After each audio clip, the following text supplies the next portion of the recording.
사도행전 16장 말씀이고 제가 전체를 다 읽을 수는 없고 25절과 26절 읽고요. 우리 전도사님 나오셔서 말씀 전해 주시겠습니다. 25절 26절 함께 한 목소리로 두 절을 봉독하시겠습니다. 시작. 한밤중에 바울과 실라가 기도하고 하나님을 찬송하며 죄수들이 듣더라. 이에 갑자기 큰 지진이 나서 옥터가 움직이고 문이 곧 다 열리며 모든 사람의 매인 것이 다 벗어진지라. 아멘. 살아계신 하나님의 말씀이었습니다. 우리 전도사님 나오실 때 큰 박수로 환영해 주시면 감사하겠습니다.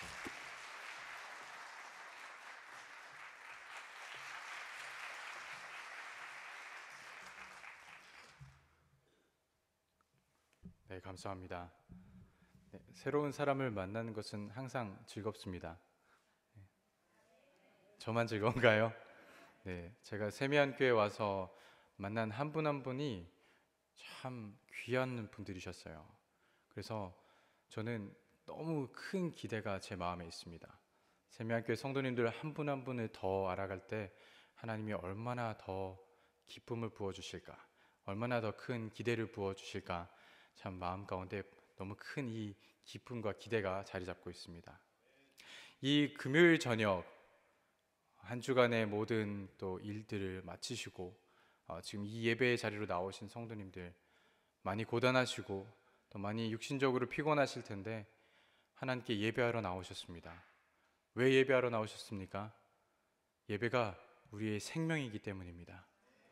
정말 하나님께 드리는 이 예배를 통해서 하나님께서 우리에게 그 생명력을 부어주시기 때문입니다. 그것을 알고 계시기 때문에 이 자리를 사모하셔서 나오신 모든 성도님들 삶 가운데 하나님의 놀라운 은혜가 더하고 더하여지기를 축복합니다. 네, 한 교육자분께 제가 금요 성령 집회가 어떤 예배입니까? 라고 물어봤어요. 그때 이 교육자분께서 저에게 이렇게 얘기하셨습니다. 금요 성령 집회는 심장과도 같지요. 그래요? 그러면 제 속으로 생각했어요. 주일 예배는요? 그리고 제가 속으로 혼자 결론 내렸습니다. 세미한 교회는 박지성처럼 두 개의 심장을 갖고 있구나. 금요 성령 집회도 심장이 벌떡벌떡 뛰고 있고, 그리고 주일 예배도 또 하나의 두 개의 심장이 벌떡벌떡 뛰어서 박지성 선수가 90분 내내 발 뒤꿈치가 땅에 닿지 않고 뛰는 그 체력을 갖고 있는 것처럼 하나님 나라를 위해서 두 개의 심장을 가지고 뛰는 교회가 바로 세미한 교회구나라는 것을 알게 됐습니다. 제 말이 맞습니까? 네, 아멘. 오늘 이 예배를 통하여서 또 하나님의 놀라운 생명력을 경험하시기를 축복합니다. 우리 함께 말씀을 위해서 잠깐 기도하겠습니다. 주님, 감사합니다. 죽어야 마땅한 그 죄인인 나를 사랑하셔서 육신을 입고 이 땅에 오신 그 은혜에 감사합니다. 내가 그 죄의 값을 차마 치르지 못하고 우리의 생명을 들여도 그 죄값을 갚지 못한 것을 아시고 사랑하셔서 이 땅에 오신 주님의 그 은혜에 감사합니다. 하나님, 여전히 세상에서 많은 종교들은 이 하나님의 놀라운 사랑과 이 용서를 이해하지 못합니다. 그들은 여전히 우리 죄에 대한 죄값은 내가 치러야 되고 그 죄를 줄이기 위해서 나는 좋은 삶, 정말 내가 열심히 살아야 되고 좋은 일들을 많이 행해야 된다고 그렇게 믿고 그렇게 매주, 매달, 매년을 불안해하면서 살아가고 있습니다. 하나님, 하나님의 보혈로 우리 죄를 씻어주신 그 은혜가 어찌나 큰지요. 하나님, 이 시간 아버지 그 놀라운 생명의 말씀을 통하여서 우리에게 꼭 필요한 말씀 전해주시고 성령님 이 시간 역사하셔서 지금 이 시간 선포되는 말씀이 성령님께서 우리에게 들려주시는 그런 살아있는 말씀 되게 하여 주시옵소서. 감사드리며 예수님 이름으로 기도합니다. 아멘. 네, 오늘 본문의 말씀은 사도행전 16장의 말씀입니다. 19절부터 34절까지의 말씀인데 좀 길어서 두 절만 저희가 읽었습니다. 제가 간단하게 말씀드리면 사도 바울과 실라가 이제 빌립보라는 성 안으로 들어가게 됩니다. 이 빌립보라는 이 도시는 마게도냐라는 큰 이런 한 지역의 첫 성입니다. 우리 지도를 보시면은 저 마게도냐라는 거대한 이런 지역에 딱 들어가는 관문과도 같은 그런 도시입니다. 이 빌립보에는 모든 도시들과 마찬가지로 큰 문이 하나 있었습니다. 이 문은 성 안으로 낯선 이들과 그리고 낯선 종교가 함부로 들어오지 못하도록 막아주는 그런 역할을 하였습니다. 바울은 이 빌립보에서 들어가서 이제 기도할 곳을 찾아가다가 그가 강가로 가게 됩니다. 왜냐하면 빌립보에서는 이 유대인들이 차별을 당하였기 때문입니다. 당시의 로마 제국은 이 외부에 있던 이런 종교라든가 외부에 있던 이런 세력들이 들어와서 이 나라를 혼란시키는 것을 아주 금하였기 때문에, 그래서 이들이 유대인들이 이 빌립보 도시 안에서는 회당도 지을 수가 없었습니다. 그래서 바울은 이때 이제 강가로 나가서 또 기도하고 그리고 또 기도할 곳을 찾아서 다니는 것을 우리가 볼 수 있습니다. 우리 함께 보신 이 말씀 가운데 16장 16절을 한번 보시겠습니다. 저 함께 16장 16절을 한번 같이 읽도록 하시겠습니다. 한 절의 말씀만 저 함께 16장 16절입니다. 함께 읽습니다. 우리가 기도하는 곳에 가다가 점치는 귀신 들린 여종 하나를 만나니 점으로 그 주인들에게 큰 이익을 주는 자라. 아멘. 이제 사도 바울이 한 여인을 만나는데요. 이 여종이 귀신 들린 사람이었습니다. 그리고 이 여종이 귀신이 들렸기 때문에 여러 가지 사람들이 일반적으로 할 수 없는 일들을 행했겠죠.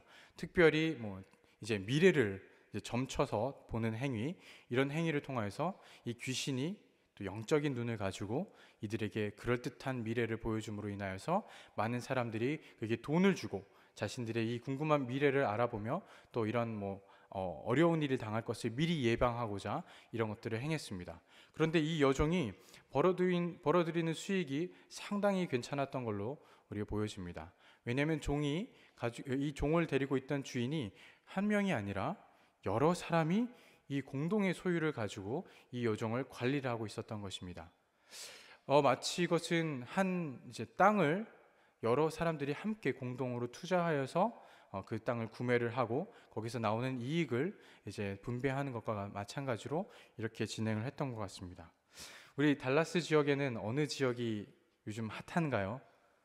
제가 달라스를 떠난 지 한 5년이 되어서 잘 모르겠습니다. H마트 주변이 아직도 이제 여전히 이제 핫한가요? 예를 들면 한 갤러리아 백화점 있는 그 지역에 있는 한 빌딩이라고 생각하시면 조금 이해가 되실 것 같습니다. 한 사람이 아니라 여러 사람이 이 빌딩 하나를 공동으로 투자를 해서 여기서 나오는 임대 수익을 가지고 아주 안정적으로 살아간 겁니다. 건물주가 한국 사회에서는 아주 꿈이 되어버렸죠. 자, 이렇게 든든한 빌딩을 갖고 있는 상황이었습니다. 그런데 사도 바울이 이 여종을 만나게 됩니다. 담임 목사님께서 몇 해 전에 이 본문을 가지고 설교를 하셨었는데 이 여종의 주인들은 이 여종을 인격체로 보지 않고 그냥 도구로만 봤던 것을 우리는 기억합니다. 얼마나 안타까운 일입니까? 이 여종도 한 사람이고 한 생명체고 한 여인이고, 그런데 이 여인에게 삶이 있었겠습니까?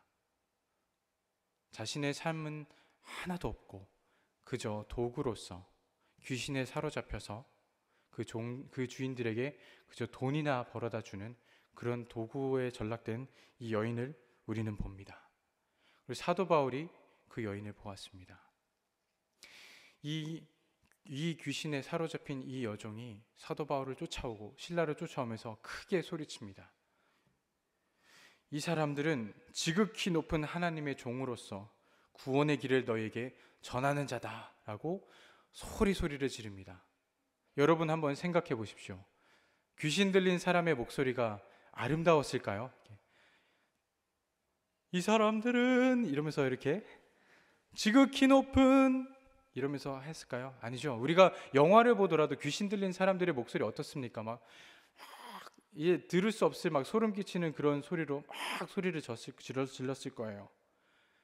사도 바울이 길을 걸어갈 때마다 나와서 막 계속 이런 소리를 지르니 사도 바울이 너무 마음이 힘들었습니다. 이것은 결코 하나님 나라에 도움이 되지 않겠다. 그리고 또 이 여종의 삶이 너무나도 안타깝다. 그래서 사도 바울이 귀신에게 명합니다. 예수 그리스도의 이름으로 명하노니 즉시 그녀에게서 나오라. 그러자 즉시로 이 악령이 그녀를 떠나가게 됩니다. 할렐루야. 주인들이 이제 이 상황을 깨닫게 됩니다. 자신의 빌딩이 무너져 버렸어요. 빌딩이 없어져 버렸습니다. 너무나도 화가 나서 바울과 실라를 끌고 이제 관리들에게로 데려갑니다. 그리고 얘기합니다. 그런데 이 종들이 머리가 아주 비상한 사람들이에요. 이 개인이 우리의 수익을 끊어버렸다라고 얘기를 하면 이것은 개인 대 개인의 범죄이기 때문에 이거는 그냥 민법이죠. 그렇죠? 이거는 서로 간의 변호사를 사서 재판을 할 수도 있는 거예요. 이거는 내가 이길 수도 있고 질 수도 있어요. 그런데 이 사람들은 이것을 민법으로 끌고 가지 않습니다. 이 사람들 이걸 형법으로 끌고 가요. 어떻게 말합니까? 로마의 제국은 당시 어마어마한 지역을 다스리고 있었기 때문에 로마의 그 지휘관을 그곳에 파견하고 로마의 군대를 주둔시켜서 그 땅의 평화를 누리게 했습니다. 그래서 로마가 아주 중요시하게 여겼던 것은 그 로마 제국의 평안이었어요. 팍스 로마나라고 들어보셨습니까? 아주 평안의 시대. 로마가 다스리는 곳은 안정적이고 평안하다. 이것을 로마는 아주 중시 여겼습니다. 그래서 모든 권력이 안정적으로 로마의 황제 시저에게로 향하게끔 했습니다. 그렇기 때문에 이 주인들은 바울과 실라를 이와 같이 고발합니다. 첫 번째, 이들은 유대인인데 이들은 로마 시민이 아니다. 이들은 이방인이다라는 것을 걸고 넘어집니다. 이들은 유대인인데 두 번째, 우리 성을 심히 요란하게 하였다. 안정하지 못하게 막 뭔가를 일으켰다라고 합니다. 그리고 세 번째로는 우리가 받지도 못하고 행하지도 못할 풍속을 전하였다라고 고발합니다. 이것은 어떻게 벗어날 수가 없는 그런 죄입니다. 그러자 관리들이 어떻게 합니까? 일제히 일어나 고발하니 바로 이것은 묻고 따질 것도 없이 이들을 잡아서 옷을 찢어버리고 매로 치라라고 명을 합니다. 그래서 사도 바울과 실라는 대중들 앞에서 그 옷이 찢김을 당하고 그리고 아주 심한 매질을 당하게 됩니다. 그리고 그것이 끝이 아니라 많이 친 후에 그리고 어둡고 춥고 차갑고 깜깜한 그 감옥에 던져지고 그 발에는 아주 착고가 든든하게 채워지게 됩니다. 자, 이와 같은 상황을 보고 이 죄수를 받아들인 이 간수는 어땠을까요? 이들을 보면서 이들의 모습을 보면서 혀를 끌끌 찼을 것입니다. 참 불쌍한 사람들. 하지만 너희들이 지은 죄가 있으니까 마땅히 이와 같은 벌을 받아야 한다라고 생각했을 것입니다. 그리고 우리가 바울의 입장에서 한번 생각을 하면 사실 이것은 그런 일반적인 상황이 아닙니다. 제가 여러분과 함께 나누고자 하는 부분이 있습니다.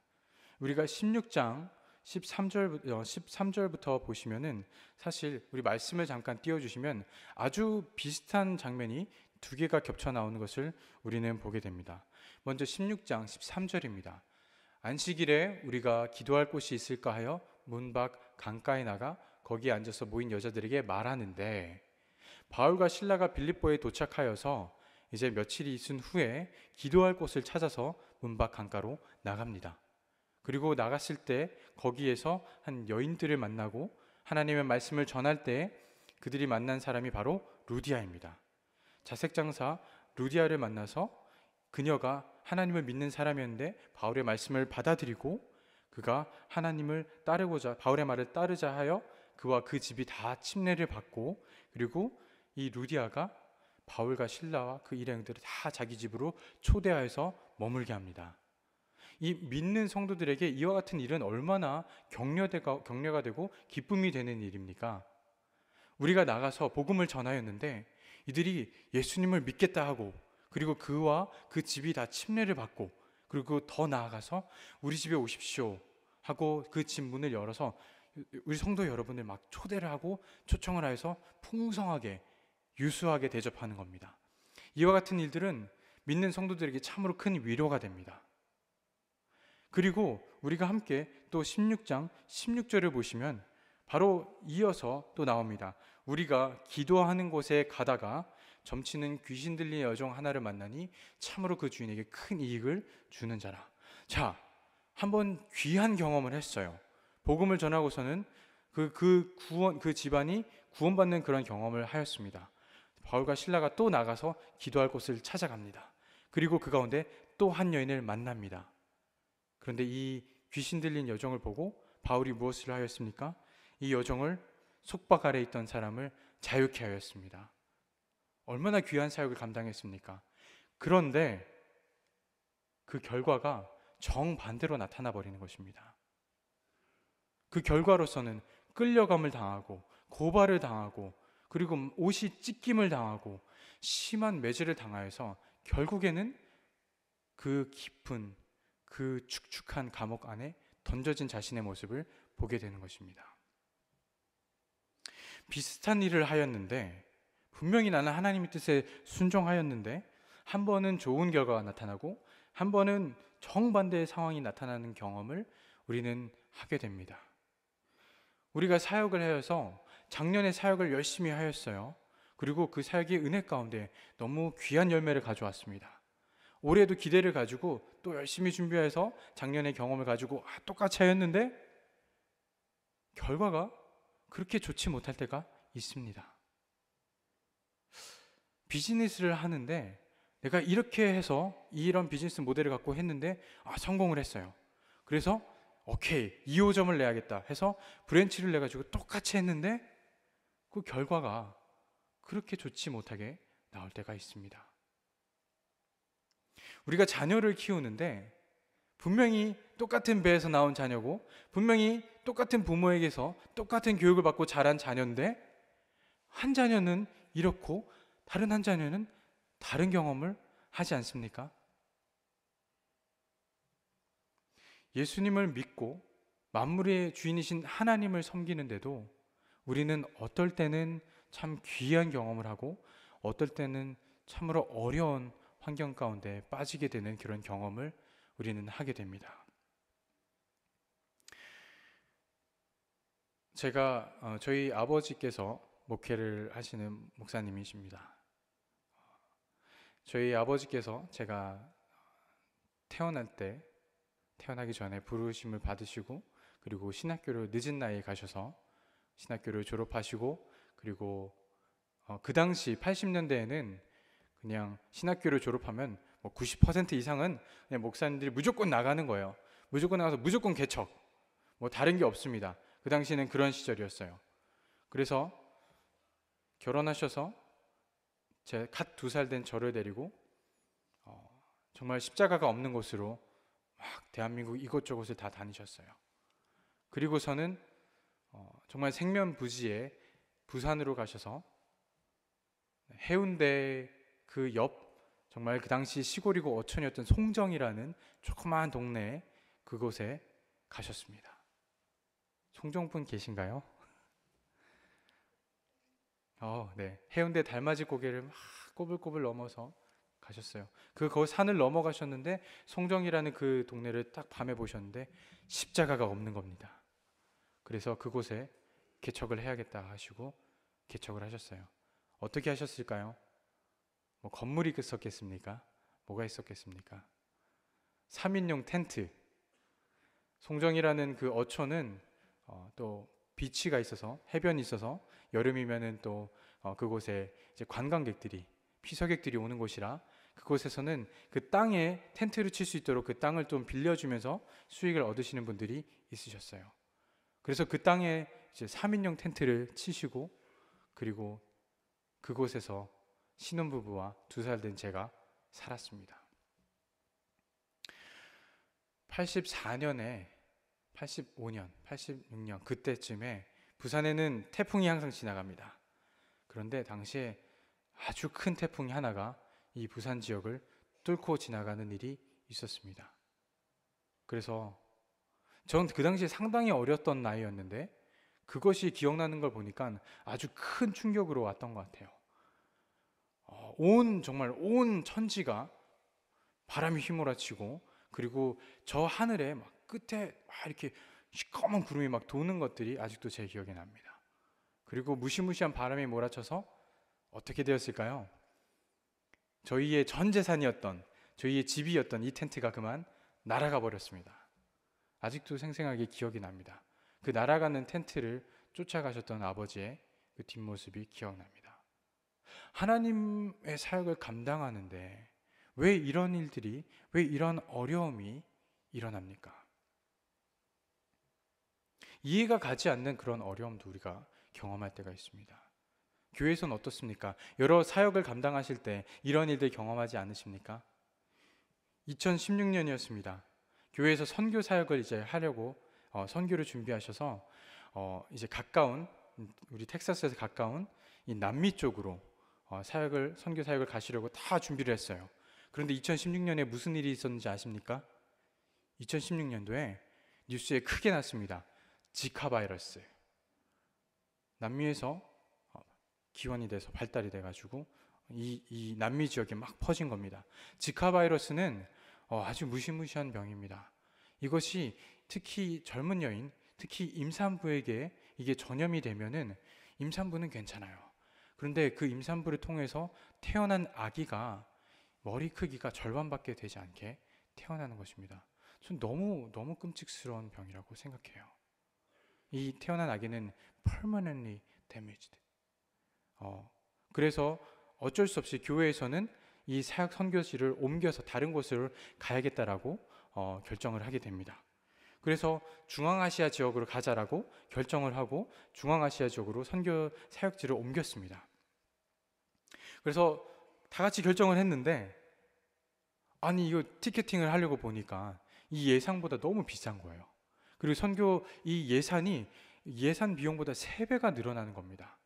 그러니까 이제 이것이 문제가 되기 시작합니다. 펀드레이징을 더 하자. 안 된다. 성도에게 부담이 된다. 능력되는 사람이 더 내자. 그 누가 할 것이냐? 왜 이렇게 부담이 되는 곳으로 가야 하냐?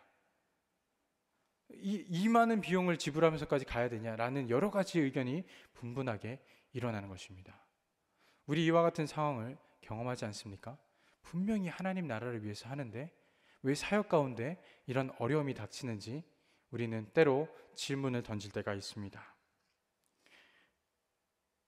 그런데 그 선교지를 갔을까요? 네, 갔습니다.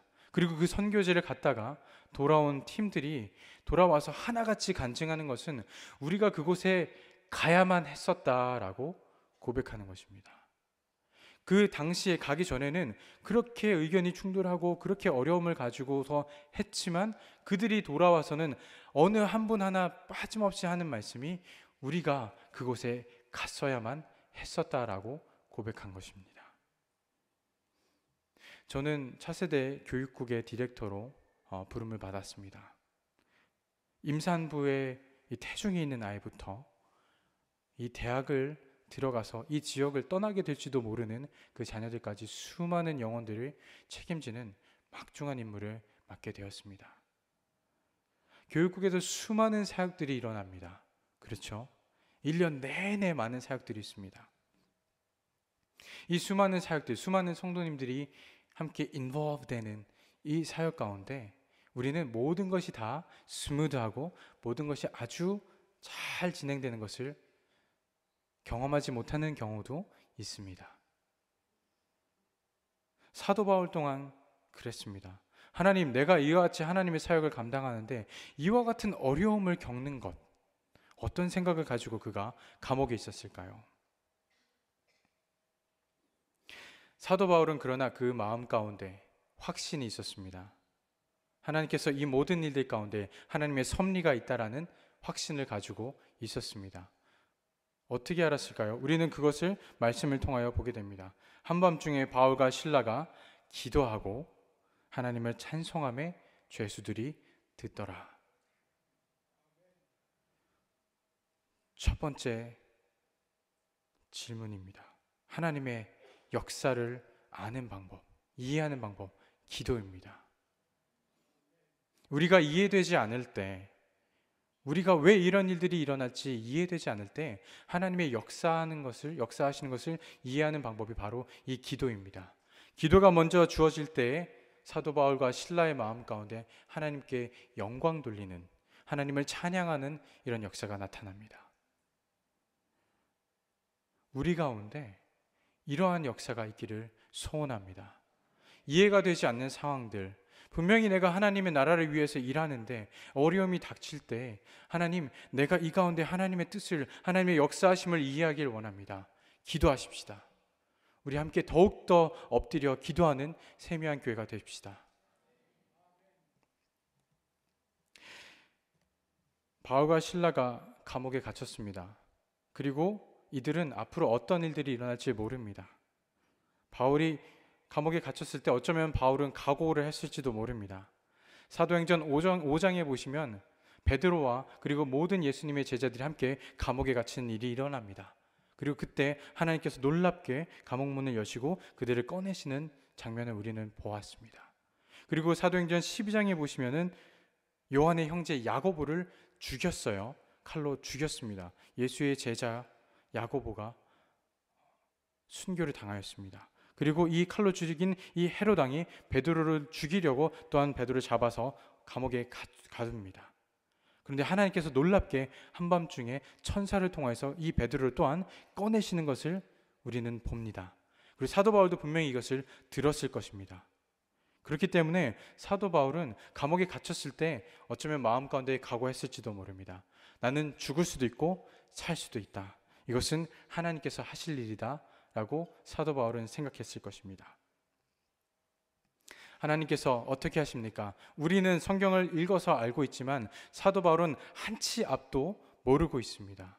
왜 이런 고난을 당해야 하는지도 사도 바울은 사실 이해하고 있지 못합니다. 우리는 성경을 읽어서 앞으로 다가올 것을 알고 있지만 사도 바울은 전혀 이해하지 못하는 상황 가운데 그는 기도하고 찬양합니다. 두 번째 포인트입니다. 하나님의 역사. 하나님의 역사는 바로 오픈업, 문을 여시는 하나님이십니다. 하나님께서 바울과 실라를 감옥에서 꺼내십니다. 그런데 베드로를 꺼내실 때와 다른 부분이 있습니다. 베드로를 꺼내실 때는 조용한 가운데 꺼내셨어요. 그렇죠? 모두가 다 잠든 가운데 베드로도 잠들어 있는 가운데 천사가 와서 옆구리를 찼다고 말합니다. 옆구리를 쳐가지고 베드로를 깨운 다음에 베드로가 이게 꿈인지 생신지 모르는 가운데 조용히 나갔어요. 그래서 나중에 그 간수도 베드로가 사라진지도 몰랐었습니다. 그런데 오늘 본문에 보시면 하나님께서 새로운 방법을 통하여서 바울과 실라를 감옥에서 꺼내십니다. 어떻게 꺼내십니까? 온 천지를 흔들어서 지진을 일으키셔서 바울과 신라를 그 감옥문을 활짝 여시는 것을 우리는 보게 됩니다. 하나님께서 무언가 새로운 일을 하고 계신다는 증거입니다. 우리 삶 가운데 어려움이 닥치셔서 이것이 내 삶의 근간을 흔드는 것 같은 느낌이 드실 때면 믿으십시오. 하나님께서 무언가 새로운 역사를 시작하시는구나. 땅을 흔드는 큰 지진이 나서 문들이 다 열리고 발을 묶었던 든든히 채웠던 착고가 다 열립니다. 다 풀려져 버립니다. 모든 사람들의 매였던 것이 다 풀어져 버렸습니다. 바울과 실라뿐만 아니라 그 감옥에 있던 모든 죄인들의 묶였던 것이 다 풀어져 버렸습니다. 하나님의 능력은 죄의 매인 자들의 사슬을 풀으시는 능력이심을 믿으시기 바랍니다. 눈에 보이는 착고를 푸실 뿐만 아니라 하나님께서는 또 눈에 보이지 않는 착고를 지금 풀어버리려고 하고 계십니다. 무엇입니까? 바로 이 간수의 눈에 보이지 않는 착고입니다. 깜깜한 밤에 곤히 잠들어 있던 이 간수가 온 천지를 흔드는 이 지진에 깜짝 놀라서 잠에서 깹니다. 이 간수는 참 좋은 그리고 충실한 사람이었던 것 같아요. 이와 같은 일이 일어났을 때 그는 자신의 집을 둘러보는 것이 아니라 먼저 자신에게 맡겨진 임무인 그런 감옥을 살펴보러 잽싸게 뛰어갑니다. 2년 전 여름에 휴스턴 지역에, 제가 있었던 휴스턴 지역에 큰 태풍이 할비가 왔었어요. 그래서 정말 수많은 가구들이 물에 잠김을 당하고 수많은 교회들 또한 물에 잠겼었습니다. 밤새 비가 오는데요. 저는 정말 노아의 홍수를 경험하는 것 같았어요. 이 태풍이, 저는 사실 우습게 생각했거든요. 아유, 태풍 뭐 한국에서 뭐 여러 번 지나가는데 뭐 이거 뭐 태풍 뭐 이렇게 생각하는데, 이 태풍이요, 이렇게 돌면서, 구름이 돌면서 지나가야 되잖아요. 근데 휴선에 머물더니 안 지나가는 거예요. 이 구름이요, 시뻘건, 그 레이더로 보시면 시뻘건 이 비구름이 이렇게 돌아서 한 3-4시간을 비를 억수처럼 퍼붓습니다.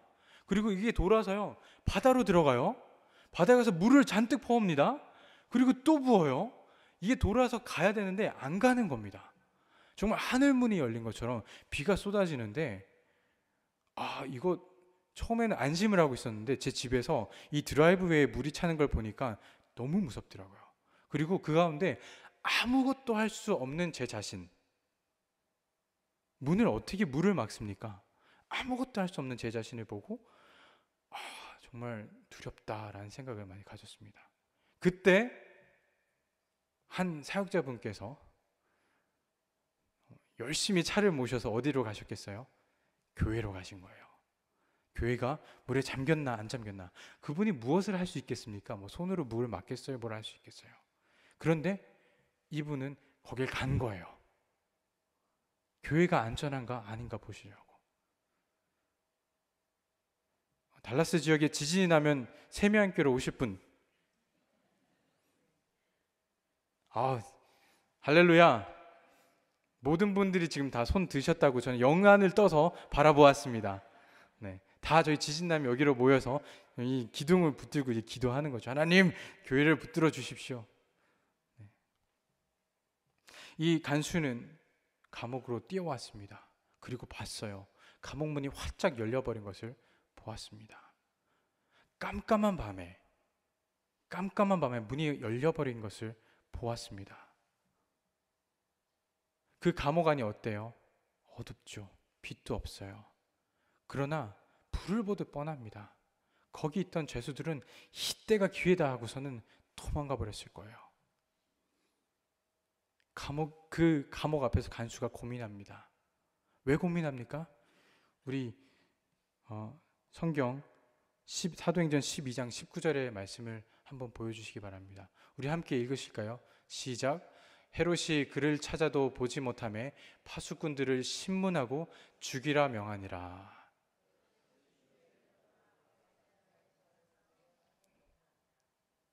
헤롯은 베드로가 도망간 것을 알자 베드로를 지켰던 그 감옥에 있던 모든 파수꾼들을 잡아서 신문하고 죽였습니다. 이 간수는 자신의 운명은 이미 정해진 것을 알았습니다. 그리고 자신은 끔찍하게 고문당할 것이고, 그리고 마침내 자신은 죽임을 당할 것이 불보듯 뻔하고, 심하면 더 나아가 자신이 사랑하는 가족마저 죽임을 당하게 될지도 못한 것을 그는 알았을 것입니다. 그래서 어떡합니까? 그 감옥문 앞에서 원래는 도망가는 죄수를 막기 위해서 쓰였던 그 칼을 스르릉 꺼내듭니다. 바울은 이것을 감옥 안에서 보고 있었어요. 깜깜한 감옥 안에서 저 별빛이 비치는 그 감옥 문 앞에서 지금 일어난 일을 보고 있었습니다. 그리고 그가 칼을 꺼내드는 것을 보자 바울은 지금 성급하게, 아주 신속하게 바울이 크게 소리질러 이르되 내 몸을 상하지 말라라고 소리칩니다. 저는 이 말씀을 보는데 또 떠오르는 장면 하나가 있었어요. 어떤 장면입니까? 아브라함이 사랑하는 이삭을 데리고 올라가서 모리아 산에서 하나님의 명령대로 번제를 드리기 위해서 칼을 꺼내 들었을 때 하나님께서 급하게 2번이나 내 아들 이삭에게 손대지 말라라고 말씀하셨던 그 하나님의 속성, 그 하나님의 그 사랑의 속성, 하나님의 생명을 살리시는 그 속성을 오늘 이 본문에서 또한 보게 됩니다. 하나님은 우리를 사랑하시는 분이십니다. 생명을 구원하시는 하나님이십니다. 간수의 생명이 사라지기 직전 하나님은 이 간수를 살리고자 하십니다. 그리하여서 간수의 마음문이 활짝 열리죠. 간수의 보이지 않던 영적으로 죄의 사슬에 매여 있던 이 착고를 하나님께서 또한 풀어버리셨습니다. 그리하여서 간수뿐만 아니라 그 간수의 온 집도 예수님을 믿고 구원을 받아 침례를 받은 후에 그들 또한 그 집을 열어서 온 식구와 하나님을 믿고 크게 기뻐하는 이런 귀한 역사를 우리는 보게 되는 것입니다. 바울과 실라가 이때 깨달았을 겁니다. 우리가 왜 심한 매질을 당하고 왜 감옥 안에 있었어야만 했는가? 우리가 사역을 하면서 내가 왜 이 어려움을 당해야만 하고 내가 왜 이 고난을 당하면서 이 자리를 지켜야만 하는가? 그것은 지금 당장 알 수 없을 것입니다. 하지만 하나님의 역사가 일어나고 하나님의 이런 구원의 섭리가 일어난 후에 우리는 깨닫게 될 것입니다. 내가 거기 있었어야만 했구나. 그 어려움 가운데 내가 있었어야만 했구나. 도망가고 싶은 그 상황 가운데 내가 그 자리를 지켰어야만 했구나. 내가 그 어려움을 묵묵히 견디며 하나님 앞에 기도하며 찬양했었어야만 했구나. 사랑하는 세미한교회 성도 여러분, 우리가 사역을 하면서 수많은 어려움을 경험합니다. 이해하지 못하는 어려움도 경험합니다.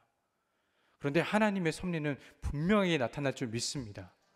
하나님께서는 그런 어려움에 있게 하신 후에 분명히 목적을 가지고 우리의 어려움보다 더 귀한 생명을 구원하시는 하나님의 역사를 이루시기 위해서 우리를 그곳 가운데 머물게 하시는 것을 믿으시기 바랍니다. 그리하여서 사도 바울과 실라는 이 간수의 가족들과 함께 정말 비할 수 없는 기쁨을 오늘 나누게 되는 겁니다. 크게 기뻐하니라. 이 기쁨이 우리 세미한교회에 충만하게 있기를 축원합니다. 하나님께서 이와 같은 마음문을 여시는 것들, 이와 같은 여시는 역사, 이런 일들이 계속적으로 이어지는 것을 우리는 봅니다. 하나님께서 어떻게 하셨어요? 하나님께서 바울과 실라가 이전에 나가서 기도할 때 우리는 이미 하나님이 이 여는 것을 시작하셨음을 성경을 통해서 봅니다. 루디아의 마음을 열으셨죠. 그리고 감옥문도 여셨습니다. 간수의 가정도 여셨어요. 우리 하나님께서 이미 역사를 시작하셨음을 믿고 기도합시다. 믿고 기도하고 찬송하십시오. 굳게 잠겼던 문이 열릴 것입니다. 하나님께서 여실 것입니다. 이 문은 내가 열 수 있는 것이 아닙니다. 이 문은 하나님께서 여셔야 합니다. 상처 입어 굳게 닫혀버린 사람들의 마음문을 보신 적이 있으신가요? 우리가 아무리 인간의 지혜와 아무리 말로 하여도 결코 열리지 않는 이 마음문은 하나님께서 여셔야만 합니다. 내 힘으로 열 수 없는 것들입니다. 우리 눈에 보이지 않는 약속이 있을 때가 있습니다. 내가 왜 이 힘든 일을 걸어야 하나? 이 고난의 이유가 무엇인가? 굳이 이런 일을 당해야만 했나? 모를 때가 있습니다.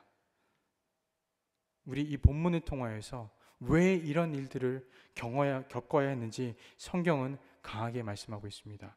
제가 본문 16장 6절과 7절과 9절을 말씀드리겠습니다. 16장 6절, 성령이 아시아에서 말씀을 전하지 못하게 하시거늘 성령님이 바울에게 말씀하셨습니다. 7절입니다. 예수의 영이 허락하지 아니하시고 예수의 영이 바울에게 해야 할 일들을 또한 말씀하시는 것입니다. 그리고 9절입니다. 바울이 그 환상을 보았을 때 이 환상을 통해서 또한 하나님께서 바울에게 그 뜻을 보여주신 것입니다. 이때 바울의 믿음은 이것입니다.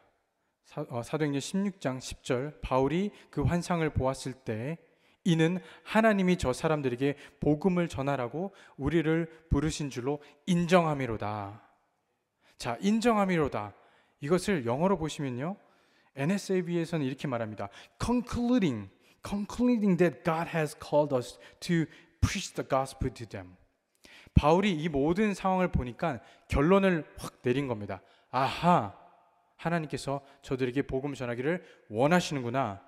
자, 그리고 뉴 킹 제임스 버전에서는 이와 같이 말씀합니다. assuredly 확신을 하면서 gathering that the Lord has called us for to preach the gospel unto them. 바울은 이와 같은 일들을 통해서 확신을 한 겁니다. 우리가 사역을 하실 때, 이와 같은 이해되지 않는 고난 가운데 있을 때 우리 사랑하는 성도님들 확신하시기 바랍니다. 하나님께서 지금 나에게 이 복음을 전하기를 원하시는군요.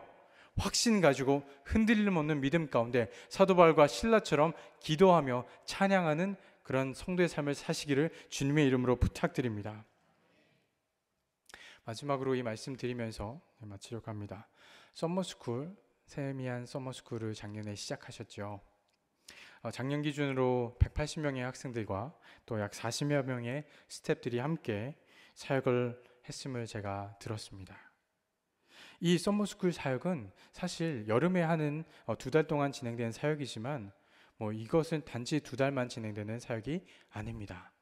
제가 이 썸머스쿨 사역을 뉴선교에서 약 3년 정도 했고요. 그리고 제가 섬겼던 휴선교에서 또한 4년의 사역을 했습니다. 도합 한 7년 정도의 경험을 했는데요. 이 사역은 전해 서머스쿨이 끝남과 동시에 내년에 등록을 미리 받아야 됩니다. 프리-레지스트레이션을 미리 받아야 돼요. 그래야지 인원이 나오고 이 인원을 위해서 교사를 충원을 하고 그리고 모든 예산을 잡고 이 모든 것을 진행을 하는 겁니다. 그러니까 이미 전해가 사역이 끝남과 동시에 레지스트레이션이 시작이 되고 이 일을 위해서 행정적인 업무는 이미 시작되는 것입니다. 교사를 모집하는 일은 스케줄링을 해야 되기 때문에 우리 성도님들 이번 2019년 여름 베이케이션 플랜 벌써 짜신 분들이 계시죠? 미국에서는 그것이 당연하지 않습니까? 올해 여름 플랜은 이미 하시고 예약도 미리 하시는 분도 계시고요. 그럼 교회 사역도 당연하죠. 미국에서 사역은 앞으로 있을 1년 일들은 당연히 돌아오는 사역인 것입니다. 이것은 연중 무휴 돌아가는 사역이에요. 이 일은 참으로 많은 체력과 도움을 요구합니다. 1년 내내 진행되기 때문이요. 부모님들이 수없이 연락하시고 수많은 요구들을 하십니다. 이거 해주세요. 이거 해주세요. 이메일로 질문하시고 답변해 드려야 되고 어떻게 진행되는지 설명도 드려야 되고 많은 일들이 있습니다. 이 일을 하면 아주 진이 빠져요. 2달 동안 7주 동안 쉬는 날이 없더라고요. 인디펜던스 데이 7월 4일 하루만 쉬고 7주 동안 진행되는데 성도님도 한번 생각해 보십시오. 저는요 월요일부터 금요일까지 새벽부터 저녁까지 이 사역을 감당하고 토요일이 되면 토요일 사역을 하고 주일이 되면 주일 사역을 하고 월요일이 되면 다시 시작이 됩니다. 2달 동안 쉬는 날 하루 없이 진행이 되는 거예요. 할렐루야. 네, 쉼은 저 하늘나라에서 감당할 수 있습니다. 감당할 수 있습니다. 그런데요, 지쳐가면서 이 일을 왜 하나라는 생각이 들 때 저는 이미 그것을 경험하였습니다. 작년에 250여 명의 학생들을 데리고 이 여름 사역을 감당하는데요. 저희는 믿지 않는 가정들을 파악을 합니다. 그래야 해서 이 비밀이 퍼져나가면 안 되는데 그 학생들을 약간 우선해서 받아요. 약간 우선해서 받아요. 그러니까 웨이팅 리스트를 두지만 자리가 나면은 웬만하면 믿지 않는 가정들을 우선해서 다 채워놓습니다. 왜요? 우리의 사역의 목적이 영혼 구원에 있기 때문입니다. 그러면요 어떤 일이 일어나는 줄 아세요? 이 아이들이 옵니다. 교회를 처음 오는 아이들이 있어요. 기도를 합니다. 저희는 아침마다 예배를 드리고 시작하거든요. 기도를 하는데 나중에 물어봐요. Why do we pray? What is prayer? 기도를 왜 해요? 라고 물어보는 애들이 있어요. 그리고요 찬양을 하는데 다른 애들 막 BBS 찬양하는데 얘네들은 그냥 서서 이렇게 우두커니 있어요. 모르니까 그냥 있어요. 그런데 이게 하루가 지나고 이틀이 지나고 한 주가 지나고 두 주가 지나잖아요. 얘네들이 눈을 감고 기도를 해요. 그리고 3주가 되고 그러잖아요. 얘네들이 입을 열어가지고 찬양을 해요. 그리고 4주가 지나고 막 이러시잖아요. 어떤 일이 일어나지 않습니까? 저는 눈물이 막 날 뻔했어요. 얘네들이 뛰면서 율동하면서 찬양하는 거예요. 그리고 마지막에 막바지 이뤄서 저희가 꼭 하는 것이 무엇이냐면 이 아이들을 다 모아서 클래스별로 예수님을 모르는 아이들을 다 모아서 복음을 전합니다. 그때요, 하나님께서 이미 어떻게 하셨는지 아세요? 이 아이들의 마음을 활짝 열어두셨어요. 예수님에 대해 전하는데 부정하는 애가 없어요. 작년에 33명의 영혼들이 예수님을 믿겠다고 고백하고 예수님을 삶의 주인으로 모셨습니다. 너무 눈물이 나는 그런 귀한 사역입니다. 올해도 그 썸머스쿨 사역을 시작하였습니다. 세미한 썸머스쿨을 통하여서 역사하실 하나님을 기대하고 그 사역을 기뻐합니다. 우리 함께 기도해 주시기를 부탁드립니다. 저는 경험했어요. 이 모든 사역은 기도 없이는 될 수 없다.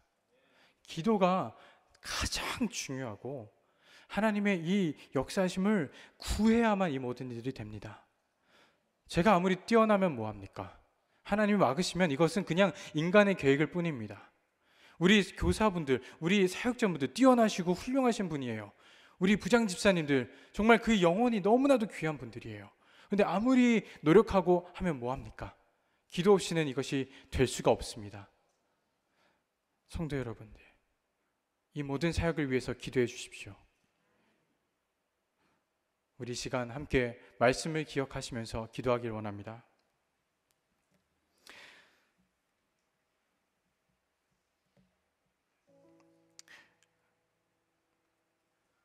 하나님의 역사를 이해하는 방법, 그것은 기도입니다. 우리 기도하실 때 우리 가운데 혹시 문이 닫혀서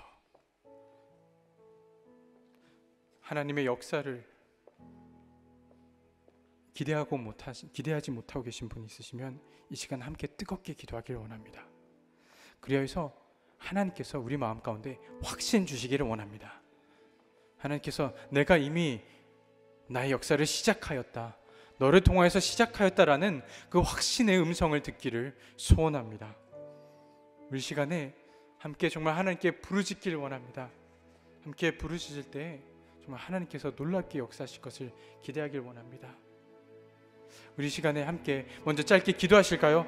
하나님 아버지 앞에 나가길 원합니다. 주여, 주님, 이 모든 사역과 아버지 우리 삶 가운데 하나님 아버지 이해하지 못하는 어려움들 우리 삶 가운데 닥칠 때 주여, 주님께서 이미 하나님께서 역사를 시작하셨음을 아버지 우리가 믿고 확신하며 당신의 그 음성을 듣기를 원합니다. 하나님 앞에 엎드려서 나가기를 원합니다. 기도하기를 원합니다. 주여, 주님 앞에 부르짖을 때 하나님 아버지 우리 삶 가운데 하나님이 시작하신 역사를 보여 주시옵소서. 하나님 아버지 보지 못하는 것을 보는 그런 놀라운 아버지 주님의 삶을 나타내 주셨고 아버지 우리의 영안을 떠주셔서 주여, 주님 보이지 않는 것을 보게 되는 그런 놀라운 아버지 일들이 일어나게 하여 주시옵소서. 하나님 아버지 그 가운데 하나님의 역사하심을 기뻐하며 나가기를 원합니다. 주여, 하나님 이 모든 삶의 아버지 어려움 또한 하나님께서 쓰시는